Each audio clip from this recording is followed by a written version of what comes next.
இன்னைக்கு நம்ம அடானியமை எப்படி கிராஃப்டிங் பண்ணலாம்னு பார்ப்போம். ஃபர்ஸ்ட்டு நீங்கள் ஒரு ஹெல்த்தியான அடானியமை 1 இயர் ஓல்டு சீட்லிங் பிளான்ட்டை எடுத்துக்கோங்க. அப்புறம் உங்களுக்கு எந்த பிரான்ச்சை கிராஃப்ட் பண்ணணும்னு நினைக்கிறீங்களோ அதையும் எடுத்துக்கோங்க. ரெண்டுமே ஹெல்த்தியாக இருக்கணும், அது ரொம்ப முக்கியம். இந்த மாதிரி எல்டி டேப்போ எடுத்துக்கோங்க. ஃபஸ்ட்டு நீங்கள் இந்த ஹெல்த்தியான அடானியம் சீட்லிங்கை இப்படி கட் பண்ணிக்கோங்க. கிராஃப்ட் பண்ணுற பிரான்ச்சை கட் பண்ணிவிட்டு இதில் வர மாதிரி வி ஷேப்பில் கட் பண்ணிக்கோங்க. ஸோ அதில் ஃபிட் ஆகிற மாதிரி கட் பண்ணுங்கள். இந்த வீடியோவை நீங்கள் ரிப்பீட் பண்ணி பார்த்தீங்கன்னா உங்களுக்கே எப்படின்னு கரெக்டாக புரியும். வீடியோவில் வர மாதிரி ஸ்டெப் பை ஸ்டெப்பாக பண்ணுங்கள்.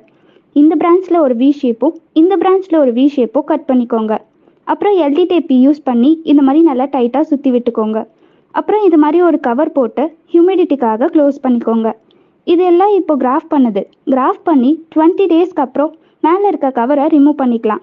இந்த எல்டி டேப்பை 40 டேஸ்க்கு அப்புறம் ரிமூவ் பண்ணிக்கலாம். 45 டேஸ் ஆன பிளான்ட் ஸ்டெம்மை பாருங்கள் எவ்வளோ ஸ்ட்ராங்காக பிடிச்சிட்ருக்குன்னு. இப்படி தான் கிராஃப்ட்